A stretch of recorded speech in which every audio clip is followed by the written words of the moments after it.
enter into a time of question and answer where we will be able to engage our panelists in discussion. So if you would just raise your hand and speak loudly, the floor is now open.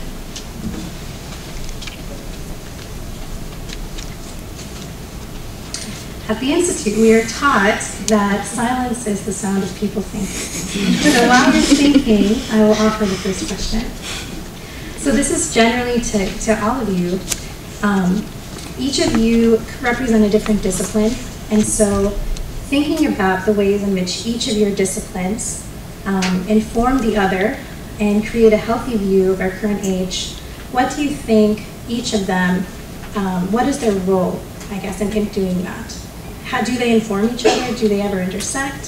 Which I believe the answer is yes, but if you could speak to that, I think it would be a great start.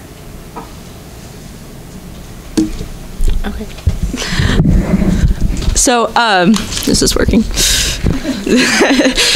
So I think that's a really interesting question, Nura. Thank you for asking. And it seems like, yeah, there are a lot of ways that our three presentations tie together very nicely. I think that for mine in particular, in relation to Kylie's, I think starting these dialogues at an earlier age can really help inform the way that we civically engage later on in life.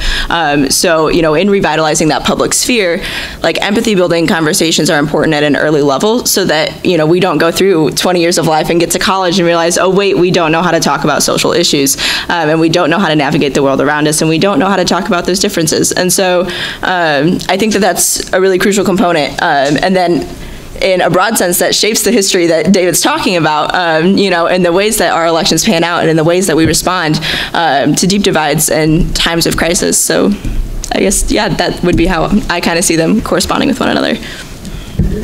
I would agree with that. I see the biggest connection between Kylie's and mine. If you're thinking about being a city planner, you really have to know the history of your area.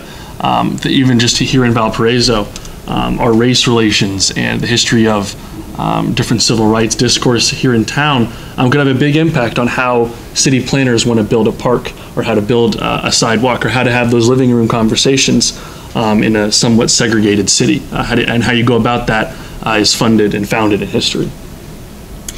And I certainly think that political science, I think, largely looks at institutions that are looking at what these two also looked at. So the education in itself, that's an institution where you have to think critically about what that's going to mean across a broad spectrum of people. So policy that happens federally has to think the most broadly. Policy that happens on a state level needs to think at least about the state that it's going for, and then locally as well. And so education spans all three of those. And I think David spoke really well to the connections between his and I's papers, that history of a community is a huge part of why I said that no community is going to be able to approach this the same way, because they all have a different history. They're all made up of different types of people, and you really have to be thinking about that critically if you're going to be talking about making changes and the people that are going to be living with those changes. This, I think, all of you could think about this or respond to it. Where are the motivating forces for the kinds of things you want? So, like, Kylie, are you thinking this needs to come from individual citizens and neighbors, or are you thinking it needs to come at the state or federal level? And I mean, even for the going into the schools. And David, I don't know how it would. I mean, I don't know if you're thinking like you want a particular outcome, or if you're just trying to say, hey, let's get some perspective on this, because that's gonna, I don't know, keep us more calm. And then where is that supposed to be directed from? Is it, you know, is it locally motivated, or are there? I can start. As she knows, because she's helping me with this paper, I struggled a lot with whether or not I wanted to approach this federally, statewide, or even just locally. And I think in doing that, I found a lot of value in doing it locally, because I think a lot of the good examples of these things that I was looking at sidewalks and at living room conversations, were because they started on a local level. And I think it's easier to get a small community to buy into a change like this than it would be to get an entire country to buy in to having living room conversations. So, to answer your question there, yes, I think it would be on a local level, and I think we'll talk a little bit more about who might be doing that and why. And I think in terms of like institutionalized dialogue, it's kind of twofold. So I think that it has to start at a community level with some form of community investment, because if the community doesn't feel that it's important, then it's not going to be successful. But I think I talked a little bit about, you know, using quantifiable terms and kind of doing research-based outcomes assessment for these things. And I think that in starting community programs that you can pilot and then measure specific outcomes like empathy, then you start to kind of develop this, you know, institutional validity of, hey, like we've tried this, we've measured it, and it actually works, and we do see an increase in dispositional empathy, or you know, other factors that can be looked for maybe later on, like civic engagement or altruistic behavior, that we typically don't think of as being measurable, but actually are to some sense. So then I think like in starting it at a community-based level and developing support there, you can institutionally kind of validate it to hopefully be used on a bigger scale.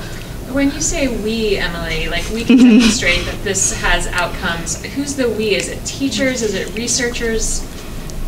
Parents on the PTA board? Excellent question. Yeah, I think a bit of everyone. I think it has to start with, you know, someone who is like willing to kind of spearhead a project, or a group of people who's willing to spearhead a project like this. But I think it has to expand to include as many voices as possible. And that comes in making your programs, you know, context specific and like really pertinent to your individual community. So that means reaching out to educators within the system who are, you know, interacting with these kids every day. That means talking to some of the parents on the PTA to, you know, get their thoughts on where their kids are at. It means, you know, communicating with school social workers or people on human relations councils, or, you know, who do work in the city that relate to the topics that you're going to be discussing and will be directly involved kind of with these dialogues, if that makes sense. Kind of bouncing off of that question. So if you're having these sorts of programs in individual communities, you know, the idea, especially with the living room conversations, it's the idea of facilitating conversation among, you know, diverse groups of people, people who come from different beliefs. But, you know, I think about my upbringing. I grew up in a very homogenized, white, middle class, lots of privilege in my community. So how do you approach setting up some sort of program like this with a very homogenous group of people? Sure. I think the reason that I can even start to think about something like this is because higher education offers such, I think, a more diverse place to start these conversations. And then the hope, if you are able to do this in such a way that you learn how to implement it in other communities, you might be able to bring it from a really diverse place like this to maybe a more homogenized, but then you're the one coming with the differing perspectives. And you might have a better idea of where to look. There might not be it might not look like places are very diverse, but people do have different beliefs, even if they don't look different. People share different religious beliefs. There's a lot of ways that you can talk about difference that they don't just look different. So, yeah.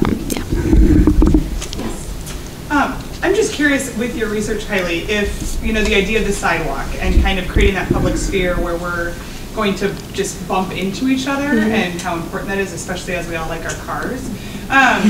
It made me think, is there anything in your research that talked about how leaders need to be trained or be aware when we bump into each other, it actually isn't a utopia? So, I mean, what comes to my mind is the fact that, you know, on Tuesday nights in the summer, we have movie night in downtown Valpo, which for the women that I used to walk with that had housing issues, was a fabulous moment for them to know that they could go and be a part of the community and engage in a movie. But then you also end up with all these op-eds about how dare these teenagers show up. And it's destructive to our community. And so then we begin demonizing who's actually showing up to the public sphere. And so is there anything in that you read with, there actually needs to be some critical thought with the leaders of how we engage and shape that space? Have I actually looked at that yet? No, but I really did think about that when I was thinking about the conclusions I was making and the reflections that I was doing, is that there's just so much more that you have to think about than I really had time to write about. But also, in how realistic this looks. And yes, because there's so many different types of difference that we're talking about, even if you're exploring two political differences, then you might be missing like an age difference or a gender difference. And you can really, I don't think it's productive, nor do I think it would be useful to try and accomplish all the differences at one time. And maybe then in that case, you just have to accept that you get to talk about one type of issue at a time and then find another place, another space to try tackling the other difference. So I have a question for David. And so I think history was really, I'm not a historian, but it used it as a way to gain perspective. But in that perspective, I also saw the blocks of voters, like rural voters, rural white voters, they're staying the same. And so there's a way in which that creates this new concern of, are we ever really getting out of our blocks? And are we sort of biasing the history and saying, oh, this has been happening for hundreds of years? Like, are we locking ourselves into the sameness of those patterns that you are identifying? I think that in part what I would say is, even if it's been that way for 100 years, I think we're at a kind of, like I said, a watershed moment where we can make changes, where we can institute some changes, where I think basically everyone who spoke today so far has talked about how to make those kind of changes, whether it's living confident in pluralism or having sidewalks that you can walk and have good conversations, or with empathy. I think that history is the discipline that kind of gives you the perspective you need, and then you go to other things to find the answers that you want, or to find new solutions, perhaps. Nura, we have time for one more question. This is sort of a follow-up question, and it builds off of Nura's question about how you see your discipline informing your talk. I was interested, David, in the way that you were sort of interpreting history, and certainly the question of Andrew Jackson's presidency has come up a lot in the last several months, and I was thinking about Andrew Jackson and the Native Americans, and how one can read Andrew Jackson's presidency and the possible parallels as a real alarm bell, right? Or one can read it as a sort of example of how we have this kind of cyclical nature in our politics. Do you want to speak a little bit to how you see, like, the use of history and the way we interpret those events, either as a call to action or as a kind of moment of reassurance? How you see your work as a historian and the work of history? I think that in most things, it's a call to be vigilant. It's a call to be aware. It's a call to be engaged. I think that, I mean, I did not want to make a Trump-Jackson comparison person to person, because I just don't think that informs our discussion in really any way. And the Cherokee removal and Andrew Jackson is a very tragic moment, but there were also moments in his presidency that we hold up as sterling moments in American history. And so I think that his history provides a way to, I did interpret it in a certain way. And I think that history allows for different interpretations, but I think it allows us to be, it forces us to be vigilant, and it forces us to be on top of things. All right. Thank you all for your engagement. Let's thank the panelists one more time.